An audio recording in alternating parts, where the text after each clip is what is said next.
what's the time? It's time to get ill. And what's the time? It's time to get ill. So what's the time? It's time to get ill. Now what's the time? It's time to get ill.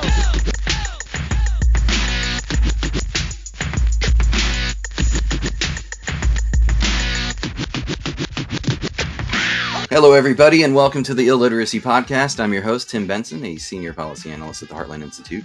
That's the senior policy analyst at the Heartland Institute, a national free market think tank. This is episode 181 of the podcast, maybe 182. So it's kind of crazy to think that I've actually recorded 180 of these already. But basically, if you haven't tuned in before, what we do here on the podcast is I invite an author on to discuss a book of theirs that's been newly published or recently published on someone, something, some idea, some event, et cetera, that we think you guys would like to hear a conversation about. And then hopefully at the end of the podcast, you go ahead and give the book a purchase and give it a read. So if you like this podcast, please consider giving Illiteracy a 5-star review at Apple Podcasts or wherever you listen to the show, and also by sharing with your friends, since that's the best way to support programming like this. And my guest today, once again, is Dr. Jonathan White. And Dr. White is Professor of American Studies at Christopher Newport University. He is one of our great historians of the Civil War era and a winner of the Lincoln Prize for the finest scholarly work in English on Abraham Lincoln, the American Civil War soldier, or the American Civil War era. And he is a 6-7-time guest on this podcast for books such as A House Built by Slaves, African American Visitors to the White House, to the Lincoln White House, Shipwrecked, A True Civil War Story of Mutinies, Jailbreaks, Blockade Running, and the Slave Trade, and To Address You as My Friend, African Americans' Letters to Abraham Lincoln. And he's here to discuss not one book, but two of his latest books, the first being From Dakota to Dixie, George Buswell's Civil War, which was published back in April by the University of Virginia Press, and New York City in the Civil War, which was published back in February, I think, by Arcadia. So, Dr. White, thank you so much for coming back on the podcast. I do appreciate it. Yeah, thanks so much for having me. Oh, no problem. All right, so how did these projects come to be? How did you get involved with them? Yeah, so the one is a collection of diary entries. It's a series of diaries by George Buswell, who was a Civil War soldier. And it's interesting, you never quite know where research is going to take you. And I was out in San Diego visiting my in-laws, and I wanted to get out of the house a little bit. So I drove up to LA and went to the Huntington Library and just kind of pulled a bunch of Civil War letters and diaries that I'd never looked at before. Total historian move, too, when you're on vacation. Like, oh, I'm going to go to the I know. It drives my wife nuts, I think, that I can never do a real vacation. I always have to do some research in some way. Sure. And so I was up there at the Huntington, which, if your listeners have never been, I mean, it's an incredible place. They've got manuscript collections, an incredible art collection, and then it's surrounded by botanical gardens. So when you're tired of reading old letters and diaries, you can go out and just walk in this incredible scenery for however many hours you want. And so I've been doing a long-term project on Memphis during the Civil War that I'm still in the middle of.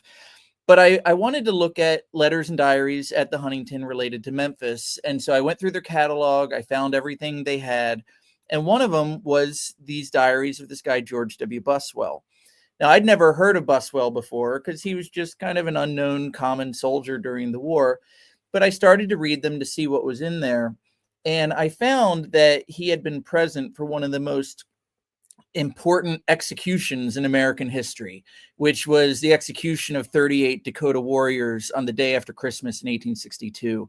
And he was there. He wrote a really incredible account of it, and that got me reading. And I read through a lot of the entries of the diary, and I thought, wow, I think this could be published. And so I took pictures of the whole thing, and then I called a student of mine that night. She was back on the East Coast, and I said, hey, I think this could be turned into a book. Would you want to work with me to transcribe and edit and annotate it?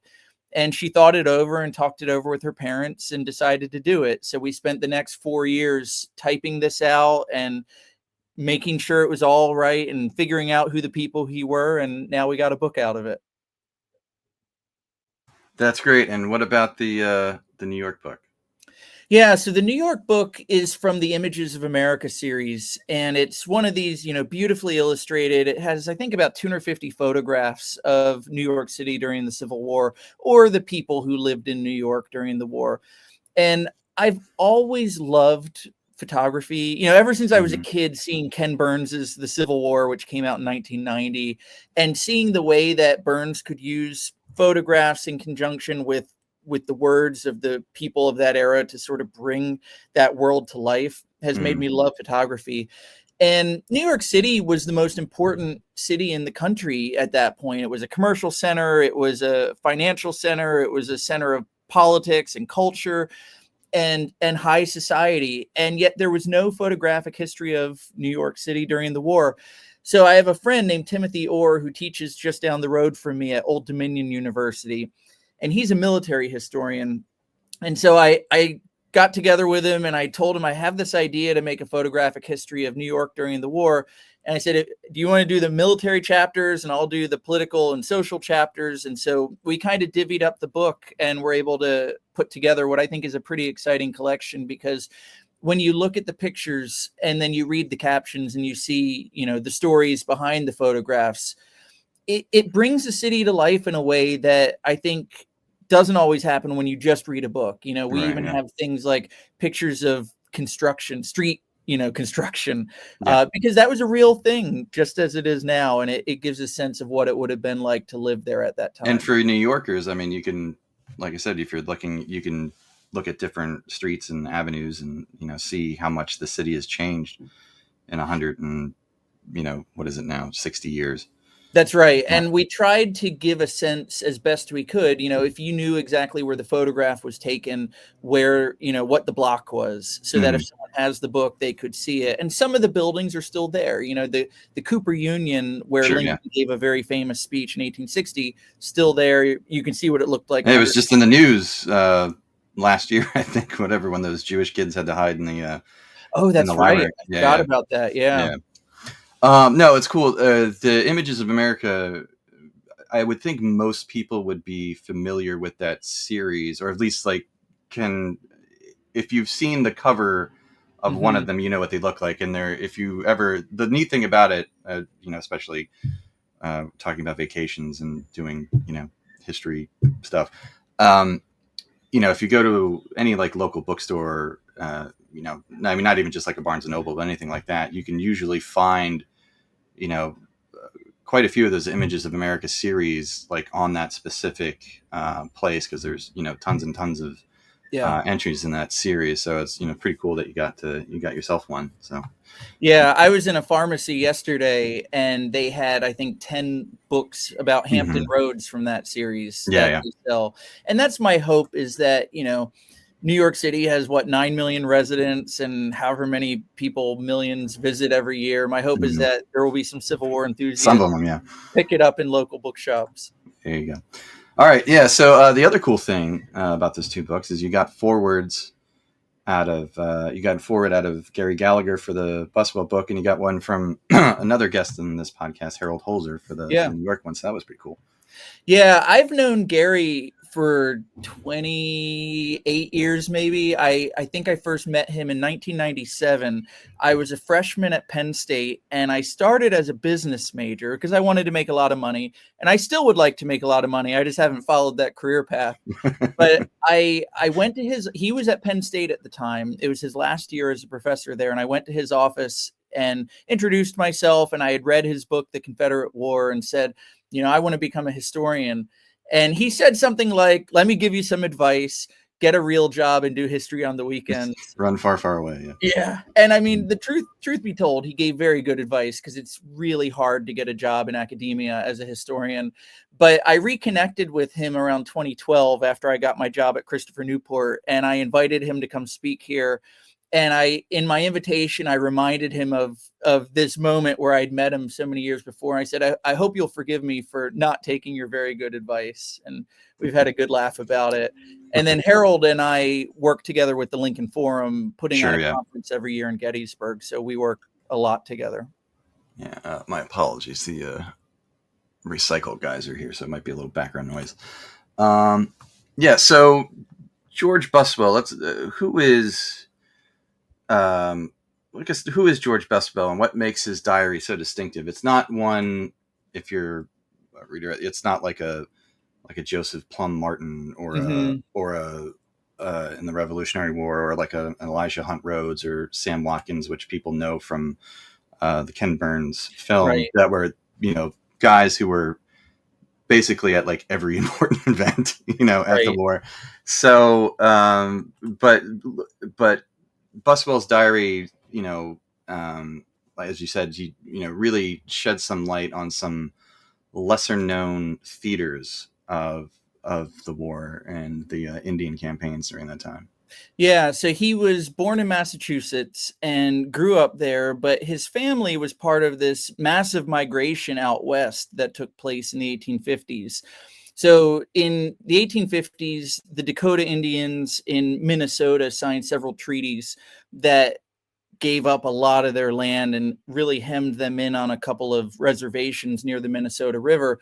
And after that land was given up, thousands and thousands and thousands of white settlers moved from the East Coast out to Minnesota and begin to settle there and farm the land. And so Buswell is one of those people who moves out there in, I forget what year, it was about 1856, 1857 when they make that move.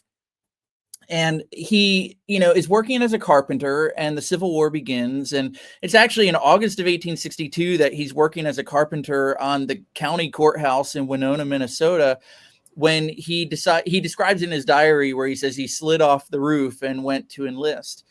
And he wanted to enlist to fight against the Confederates. He wanted to go south. He wanted to make sure that the American flag was raised again among, above the traitorous states of the Confederacy.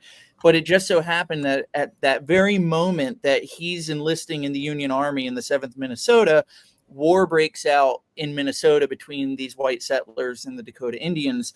So he's going to spend the next year fighting against them before he finally gets to head south. Yeah, and I thought it was interesting. He mentions in one of his diary entries early on that he wants to stay and fight in the West. He doesn't want to be sent to the Army of the Potomac, and I don't know if if that's because the Army of the Potomac already had a sort of reputation that is sort of stained reputation. I mean, this was in August 1862. I don't even think Second Manassas had even start. That's right. It's a few days before Second Manassas that he enlists. Yeah, so that hasn't even happened. But I don't know if his desire to stay in the West is more provincial, or if it has something to do with the fact of the Army of the Potomac itself. But it was pretty funny. I just thought that he was like, yeah, Army of the Potomac, no thanks. I want to, Yeah, and ultimately he gets that desire in 1863 when he finally does be sent to fight against the South. He gets sent to St. Louis and then Memphis and into Mississippi. Yeah. So, one more thing. Back to Gallagher. I don't know if you can speak to this. In the introduction, he writes that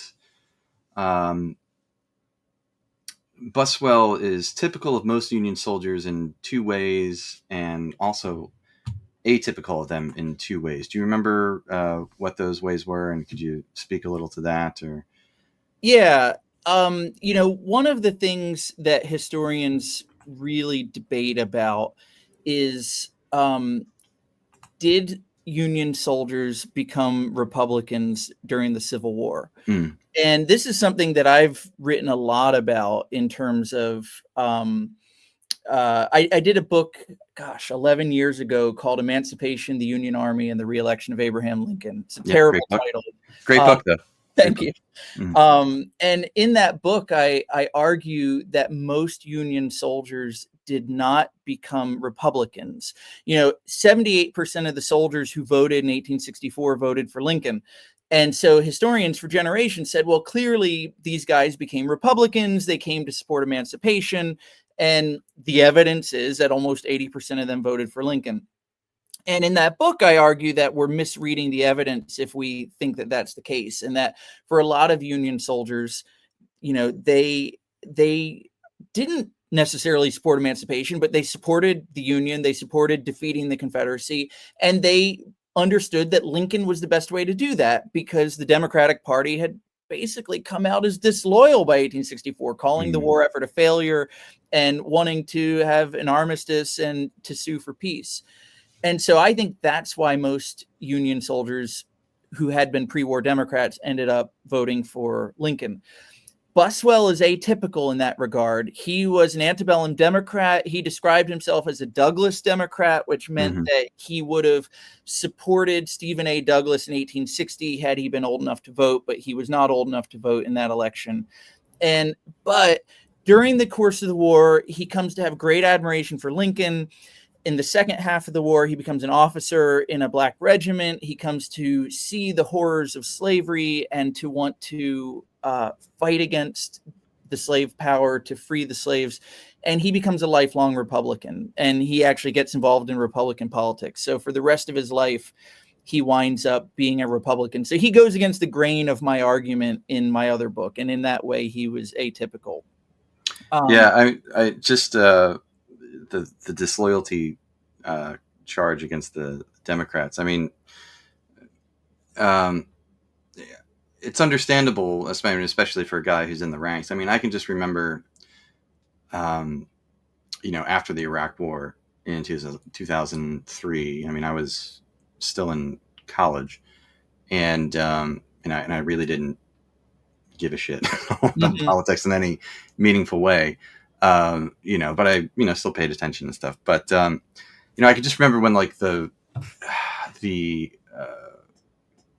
regime change part of the war in Iraq started going poorly. This is like pre-surge. And just seeing some Democratic congressmen and senators sort of like excited about it, because it it hurt George Bush and it hurt the Republicans and it helped them, and it was, I don't know, it always put like a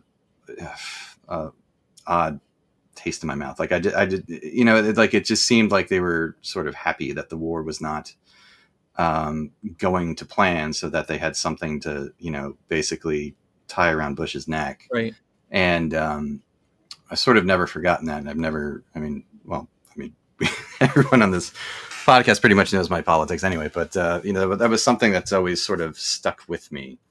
I can see how that would, especially for a guy who's in uniform, putting his life on the line against, trying to put down this rebellion, for the peace Democrats, as they're called, to be sort of tangentially in, not supporting, but tangentially sort of happy about the South's ability to resist the North and Lincoln in the abstract. I can see how that would, I guess, radicalize you as a soldier, Yeah, a lot of the soldiers, they see the Democratic Party as explicitly disloyal by 1964. And to be sure, there were some Democrats in Congress who absolutely explicitly said, like, the South is justified, they should win, we should let them go in peace. So, yeah, that was a very big issue for the soldiers. And I think that's what pushed a lot of Democrats who were fighting to oppose their own party in that election. I should get to, you asked about how he was typical. He was typical in that he was a young man who went to fight against the traitors to save the Union. And then the other thing is there's a debate among scholars today in terms of were these Indian wars that were kind of in the upper Midwest, were they part of the Civil War or were they a separate conflict? And there are a lot of scholars today who think they were, those Indian wars are part of the Civil War. Buswell saw them as very distinct. He saw fighting against the Dakotas as one war and fighting against the Confederates as a different war. And so he's typical for his comrades, because I think a lot of them or most of them saw it that way. They wouldn't have recognized the way scholars describe it today. Right. Yeah. You would have to think a lot of those guys, if before they enlisted, if they knew that they were going to spend the next, year and a half in Minnesota chasing Indians around, they might not have signed the papers because, they wanted to go south and fight the rebels. And there's an interesting part of the diary. There's one diary entry where he's talking about the situation of sort of a sister regiment, the 3rd Minnesota, I believe it is, which was captured by the Confederates at Murfreesboro, I believe. And they're basically paroled, but they're still a functional unit, and they're allowed to go to the frontier to take the place of another unit and fight the Indians there. And it's just sort of interesting, because you would think like, well, once you're captured, that's it, your war is over.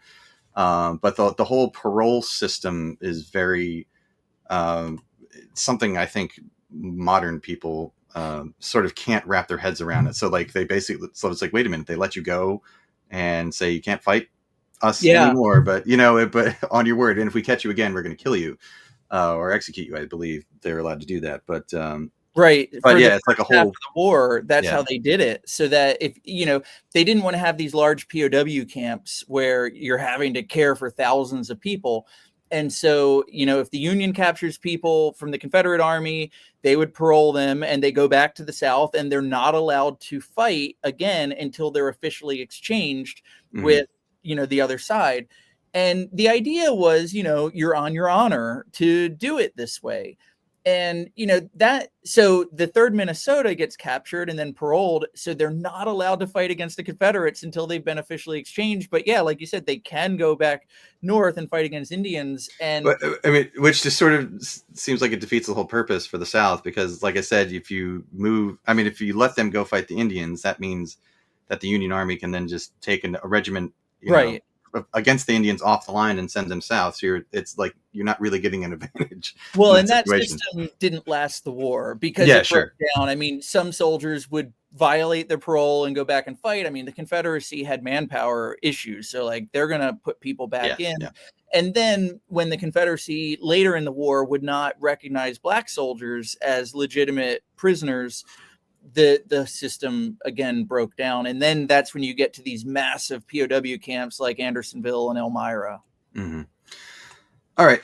So I guess let's get to the Dakota War in Minnesota itself. So sort of the context around it. How does the whole thing kick off and become this sort of gigantic, I don't know if you call it a rebellion or what, but this gigantic outbreak of hostilities on the Minnesota frontier?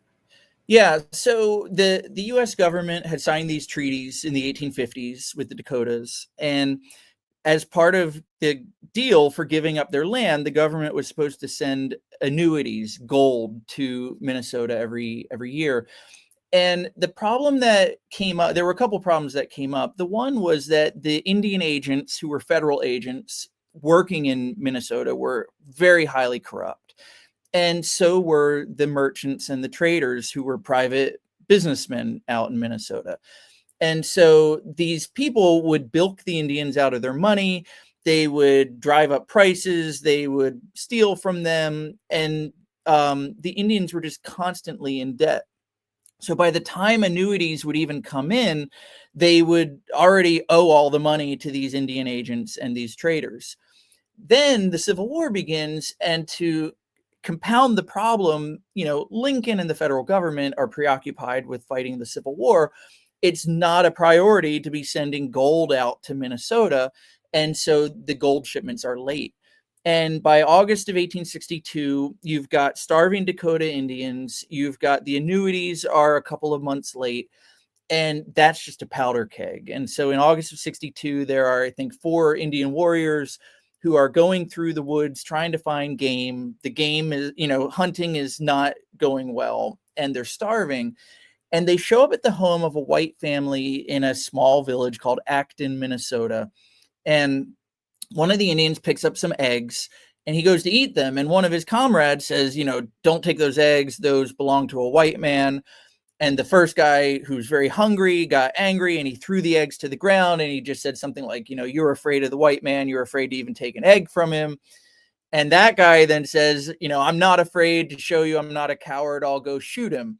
And then they all decide they're going to go in this house. And so they go into this house and they kill this white family just completely in cold blood, unarmed, including a 15-year-old girl. And that really strange scene in a town that nobody's ever heard of sets off this war. So those men go back to their tribe, their leader, Little Crow.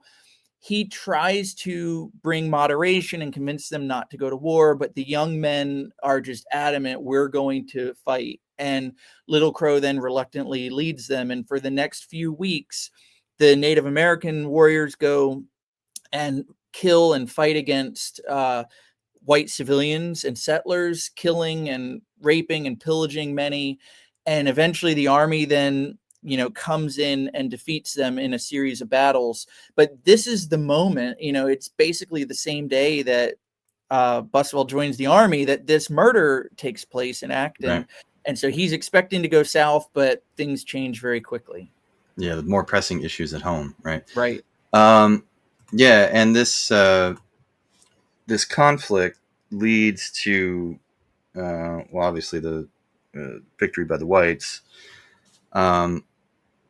But eventually, I forget, over 300 of these Indian braves are going to be basically found guilty and given a sentence of death. And there was I forget who wrote it, but it was in the last couple of years, I believe, someone in one of the mainstream press outlets wrote about the hanging of the 38. Yeah, there's Indians. A book called 38 Nooses. That's probably and sort of, sort of trying to put Lincoln in a bad light, but Lincoln also, commuted the sentences of, 9 out of 10 of these, executed convicted Indians. Yeah, saying I just can't justify hanging, close to 400 people. It's just, so how does Lincoln decide, or the process, what is the process to figuring out who they're actually going to commute and who they're going to execute, and how do they make that distinction on who's going to, do what? So the army arrested upwards of close to 2,000 Dakota men, women, and children. And between September and November 1862, they try them in military tribunals. And so these are military courts that have some due process protection, but not a lot in these cases. Some of the trials took only a matter of minutes. In a lot of the cases, the Native American defendants didn't speak English, and so they didn't even know what they were being charged with. And so they're just churning out convictions. They're over this period from September 27th to November 3rd.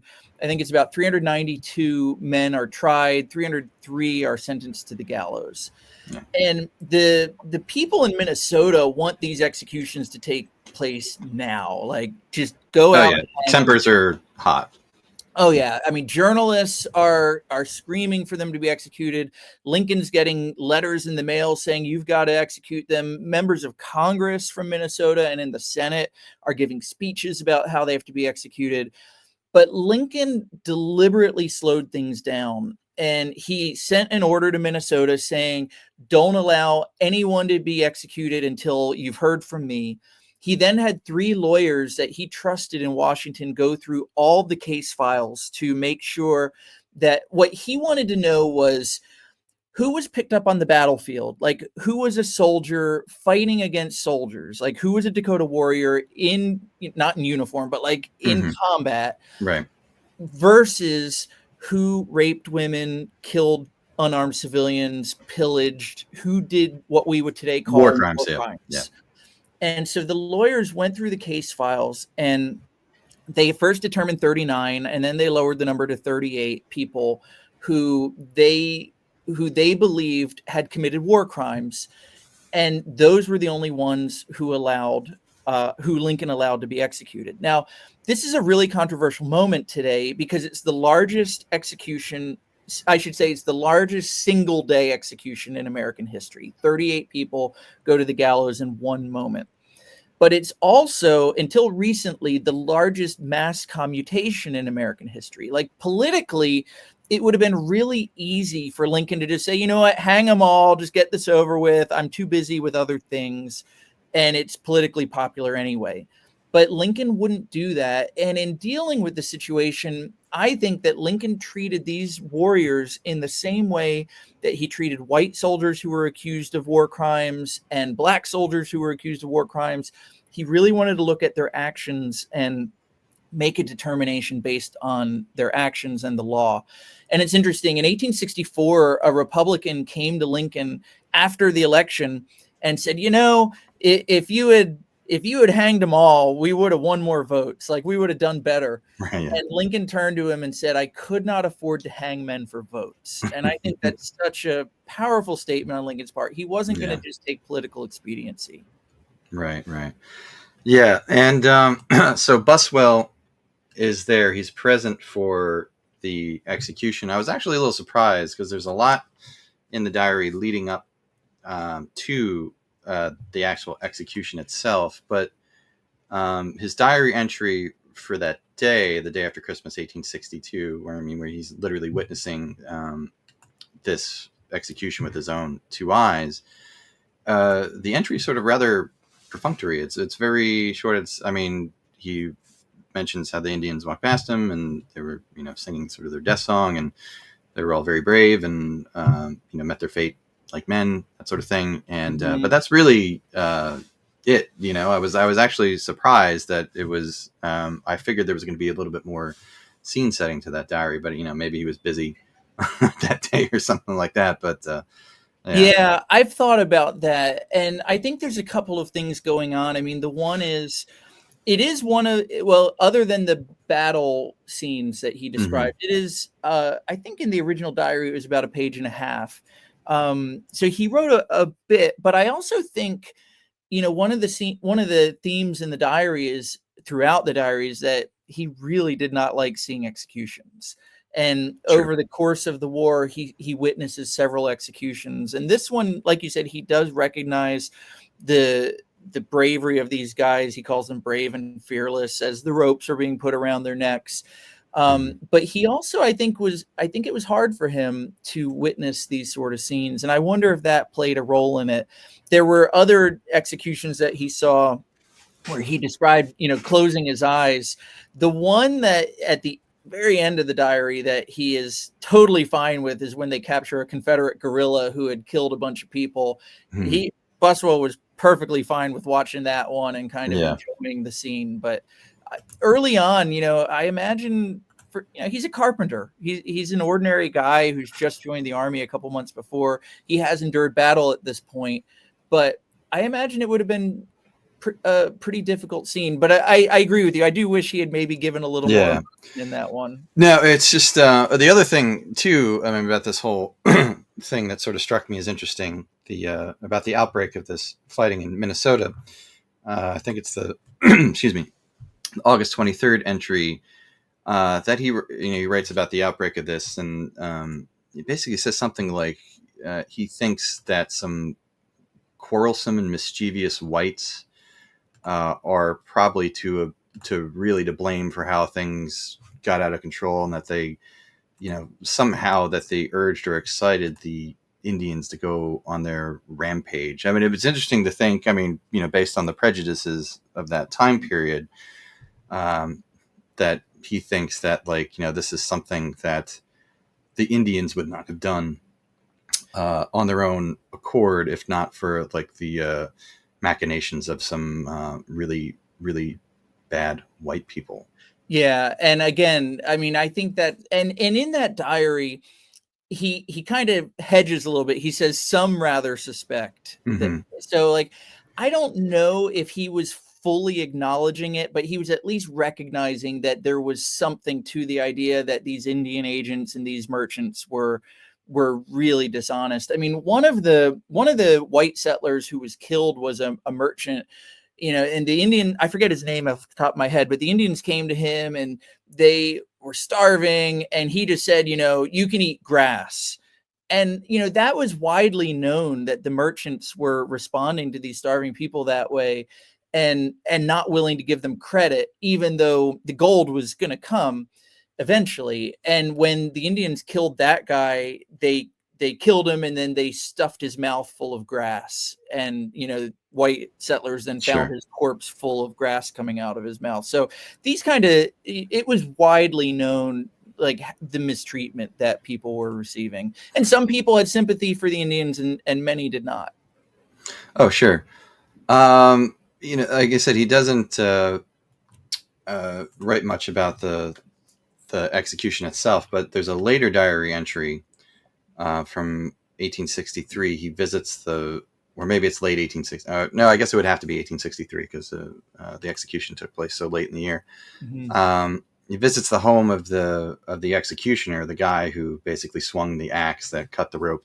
Dooley, yeah. Dooley, and he tells the story, basically Dooley's wife explains the ordeal she went through because she was one of the captives of Little Crow's men, and she talks about the ordeal she went through and witnessing the murder of two of her children by the Indians, and that's and he does go into some rather gruesome detail in that one, which was I mean, in her surprising. case, my recollection is that her children were basically smashed to the ground and killed right before her eyes. I mean, we actually included a photograph of her with some of her children in the book, and she had I can't even imagine what it would have been like in that moment. And so for him to hear her story, Buswell then sort of reflects on,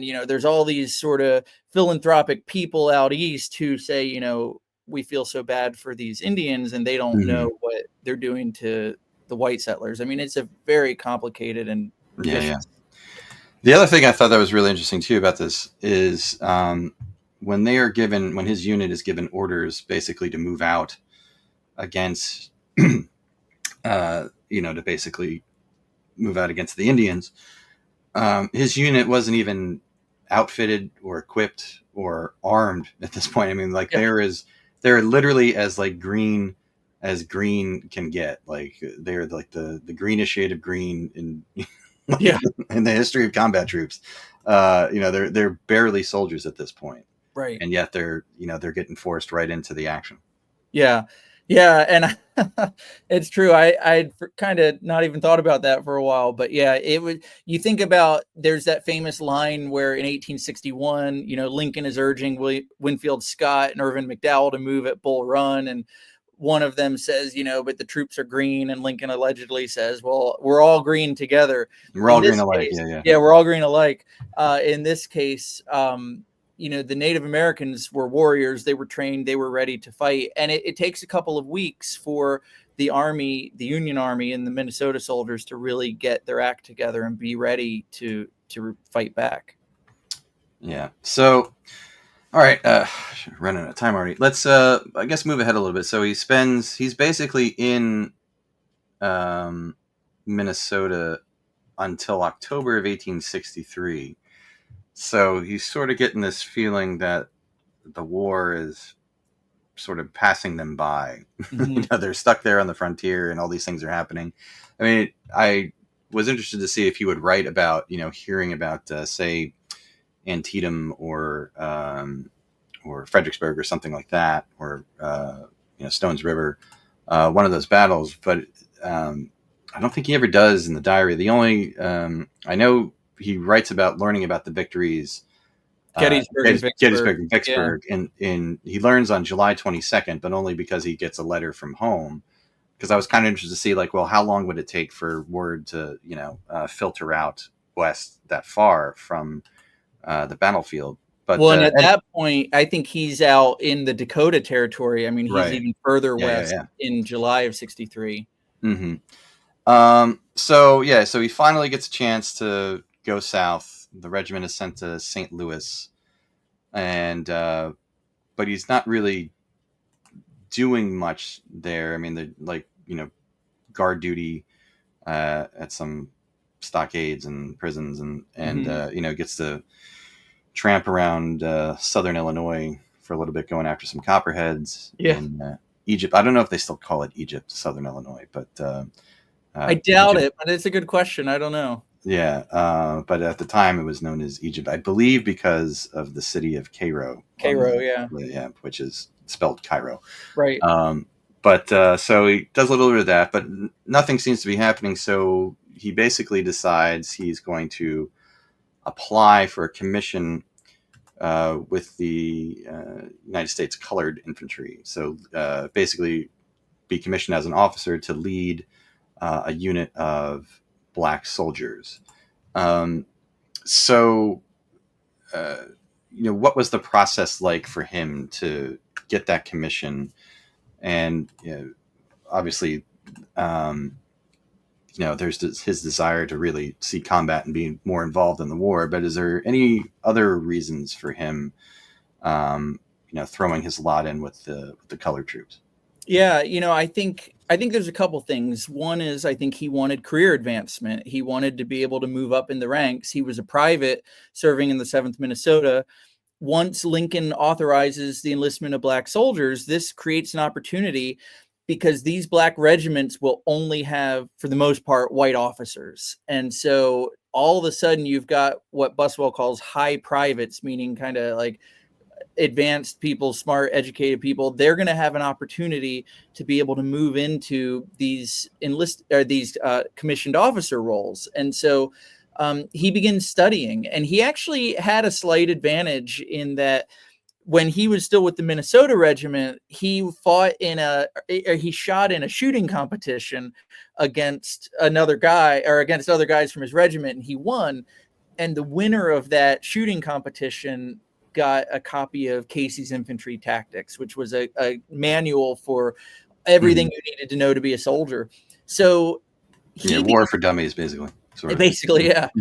So he begins studying that when he's bored. There's a lot of tedium for soldiers throughout the Civil War. And so he's studying that in Minnesota and then again in St. Louis and learning what he needs to know to be able to lead men in combat.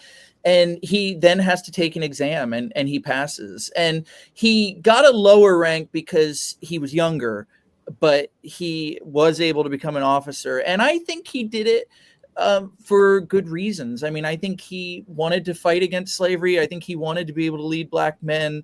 He did want career advancement. That's fine. That's a good reason too. There were some officers who did it for, I would say, bad reasons, maybe only because of the pay or because they wanted to be abusive towards black soldiers. I mean, there are plenty of accounts of white officers who were very abusive towards black soldiers. But you get a sense that Buswell developed a sense of camaraderie with his men as he led them in combat for the second half of the war. Yeah. And what did he think of his men on first impression? Yeah, he sees them as very different. Obviously, I mean, these are men who had all been born into slavery. They're not educated because it was illegal for slaves to learn how to read and write in the antebellum South. And so they have a very different background from his own and approach life very differently. But he comes throughout the course of the second half of the war, I think, to really appreciate what they were fighting for and their courage and how quickly they became efficient soldiers. Mm-hmm. Yeah, and I guess you could say it about Buswell. He has I guess you got a good war, because he's not. He's very fortunate. He might not think so, especially in the rash of youth. He's very fortunate that he's never in one of these major, massive engagements where the casualty rates are so extraordinary. He's not at a Shiloh or a Vicksburg or a Chickamauga or anything like that. But he does. He is involved with his regiment at the Battle of Tupelo in Mississippi and birthplace of Elvis Presley. Later on, in July 14th and 15th, 1864, and it's a smaller battle, but it's a pretty important one, more so than many people really realize, because the outcome of the battle is sort of it effectively neutered the combat effectiveness of Nathan Bedford Forrest's command, and it basically removes Forrest's ability to stand up in a pitched battle against Union infantry from that point forward. And that's important because Forrest was such a bedeviling figure for the Union Army all throughout the war. And so this is basically puts a sort of ending on Forrest's ability to be as effective as he had been. Right. And it's and Buswell kind of has he's once again, he gets pretty lucky, gets a bullet through his hair, which is, about as close as you can get. A close shave. Close shave, as he called it. Yeah. And he has a spent bullet that basically, smacks him in the boot. Right. But that's it. But he's involved, and that's the biggest engagement he'll be involved in the Indian Civil War. Well, and strategically, it's a very important battle as well, because Forrest was wanting to take out the railroad lines in Tennessee that were supplying William T. Sherman outside of Atlanta. And if Forrest had been able to do that, it might have changed the course of the Atlanta campaign and the election of 1864. And so by neutralizing Forrest at Tupelo, the Union Army does a very important work for the overall Civil War. And that's honestly something I hadn't realized the significance of until I began working on the Buswell diaries. One of the I've edited a lot of diaries and letters over the course of my career. And one of the reasons I do it, in part, is because I find a cool document. I'm like, oh, this should be published. But it also gets me to read and learn about an aspect of the war or Lincoln's career or life that I don't know as much about. I've actually been to the battlefield at Tupelo. Have you? It's an NPS site, I know. Is it? I can't remember. I was going to say, I can't remember if it is or if it was just like a state park or something like that, because there's not much to it. It's because it's urban now.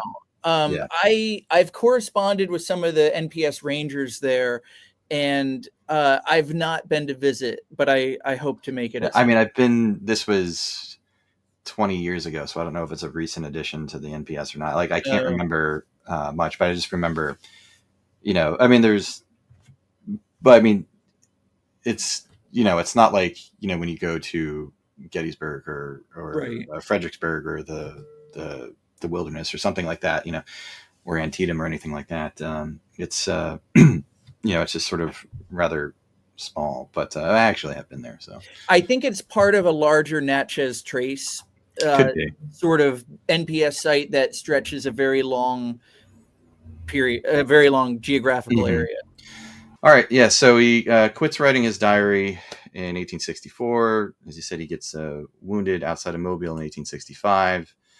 And you've been able to piece together a few other things about Buswell. And, as I said, he had sort of a rather fortunate war that he wasn't, involved in one of these major battles. But his ending comes in a sort of a very tragic accident. Something I actually, an accident I hadn't even heard about, involving a steamship, I guess, or was it a steamship or a steamboat? Or it was a steamship, the Alaska. Yeah, he went to visit a sister or brother up in Portland, Oregon, in 1921, and the ship struck a reef and sank. And it's a sad ending to his life that he drowned that year. But it made national news. The accident, I was able to find about it through newspapers.com, actually searching for it. Yeah. And like I said, despite his tragedy, he lived to 1921. That's a pretty, he was born in 1841. 1841. Yeah. So he's 80 years old. That's, so I'm sure for the, I'm sure he lived past the life expectancy of the period, especially for someone who was involved in the largest war in American history. basically. But all right, so running out of time here. So just, I guess, the normal exit question to wrap things up. What would you like people to get, to take away from the Buswell diary, and also, I guess, from the New York book too? Is there anything that, you really want people to take away from? Yeah, I mean, I think both books give a new perspective of the war. They give a different lens through which to explore something that we know a lot about. So with the Buswell diary, we get a different view by looking at the Dakota War in Minnesota and the fighting against Forrest out in Mississippi. Those are often neglected in studies of the Civil War. And the New York City book, I just hope that people pick it up and that the visual images in conjunction with the captions brings the experience of people there to life for readers as well. All right. Very well said. All right. So yeah, those two books were From Dakota to Dixie, George Buswell's Civil War, and New York City. Is it New York City in the Civil War or New York City in the Civil War era? New York City in the Civil War. New York City in the Civil War, which you can find Amazon and, bookstores everywhere. Or if you're in New York, New York, yeah. Yeah, right. So highly recommend it to everyone out there. Like I said, as Dr. White mentioned, it's the Buswell diary especially really does a great job painting a picture of this little known theater of the war, and one of the more infamous events in American history, in the hanging of all the braves at Mankato. So you should check that out. And then I'm sure you'll be back in, was it October, for the the Frederick Douglass book. You and Lucas Morel, who is also a previous guest of this podcast. So, love to have you guys back. Tell everybody about that real quick before we gotta go. Yeah, so we're publishing a collection called Measuring the Man, and it consists of everything that Frederick Douglass ever said about Abraham Lincoln. But what makes it really exciting is we've discovered a dozen new letters and speeches that have not been seen for 160 years. And I think they're going to change the way people view these two great leaders. Yeah. Sounds awesome. All right. We're against a hard out, everybody. So instead of the normal spiel at the end there, we're just going to have to cut it. So thanks very much, everyone, for tuning in. We'll see you guys next time. Take care. Love you, Robbie. Love you, Mom. Bye-bye. Midnight touched the Black Hills, westward on the run. Crimson cling to the eastward, painted by the morning sun. Jesse drove the pickup while I slept to the radio. Some good times left behind us and some good times yet to go. We pulled up to a station for water and some gasoline. I jumped when I heard sweet Jessie from the pump when she let out a scream. Come here quick, she said, grab your boots and comb your hair. I do believe that the fella here's got an old pet dancing bear. Dance, dance, Dakota, dance, dance till the break of day. Me and sweet Jessie ain't never seen a bear dance that way. It's a 1 step, 2 step, 3 step, 4. A bottle of soda and she dancing more. Dance, dance, Dakota, dance, dance around the country store.